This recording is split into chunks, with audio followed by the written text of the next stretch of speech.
What's up guys, welcome back to FishOfHex. My name is Travis. In today's video I'm going to be showing you step by step how I pack coral orders that are placed here on the website. Now my method has changed a little bit over the last couple years, so I figured I'd go ahead and get this updated video out to you so you guys know exactly what to expect when purchasing coral.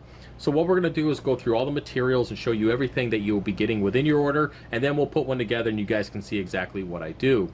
Now when it comes to boxes and materials, we have two different sizes. On the right hand side we have a 6" by 6" by 6". This box is capable of holding between 1 to 8 frags depending on if you're going with a soft coral or an SPS type of coral, and I'll get into the two different methods of packing here in a second. And now to the left hand side we have a 12" by 6" by 6", which is capable of holding 1 to 16 frags, and I have been able to fit upwards of 20, again depending on the type of coral that you purchase. Now when it comes to the boxes and the styrofoam, all this stuff is done here in-house. Basically I just buy big sheets of styrofoam, cut it up to size with a template for whatever box I'm using that day. And the reason why I decided to do this is to not only save money on shipping materials, in turn allowing me to keep my coral prices lower, but it's really not that big of a deal. I don't have to go out and rely on another company to supply my boxes. I could just do everything in-house knowing that it's done correctly, and it works just as well as those other boxes.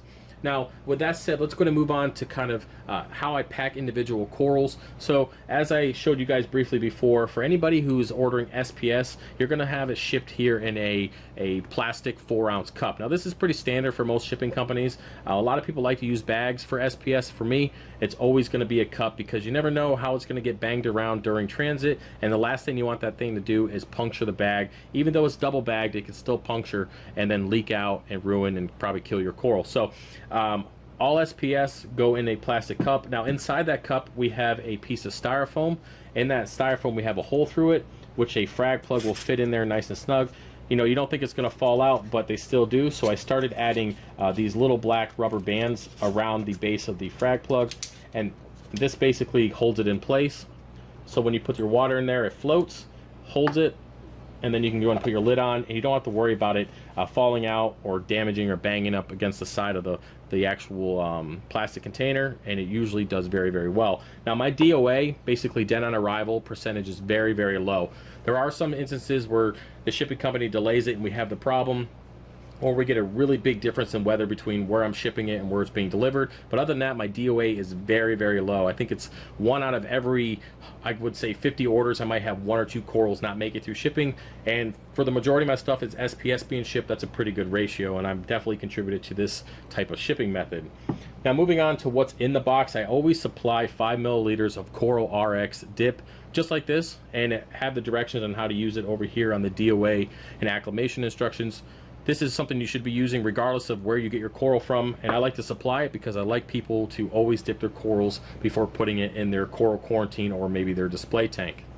Okay, moving on to the last couple items that are in the box. We have a 40-hour heat pack. I actually upgraded from the 18-hour to the 40-hour. These are pretty good. They don't get nearly as hot as the 18-hour. They just stay a consistent temperature throughout that 40 hours, which is really good, just in case you know, FedEx ends up delaying your shipment because of weather or something comes up that's just not foreseen. This extra heating pack, or the extra time that the heating pack allows, is very beneficial, and again keeps that DOA really low. Now the last thing you're going to have here is your DOA, dipping, and acclimation instructions. This tells you the whole DOA policy. If something arrives dead, take a picture of it. Of course, email it to me at fishofhex@gmail.com, and then this is how you should acclimate and dip your corals with the provided Coral RX dip. So that's everything that's in the box. So let's go ahead and put one together real quick, and then we'll be all set. Okay, so we're going to go ahead and put together a mock order with a smaller box. So I always start off with a plastic bag. I get these in bulk through a UPS, and I just go ahead and put this bag in there. Yes, it's really big compared to the box, but you guys see that I actually cut the bag down based on how much is needed within the box. So once we get our bag in there, we're going to go ahead and add some paper to the bottom, and then add our corals, depending on, again, if we get a bag or a cup. We'll go ahead and throw these guys in here, as you can see. And then what I like to do is go ahead and put some paper around the top, in between the cups if needed, and around the bags just to make sure that they don't move around. Once that's all set, we'll go ahead and tie the bag up, get all the air out of it,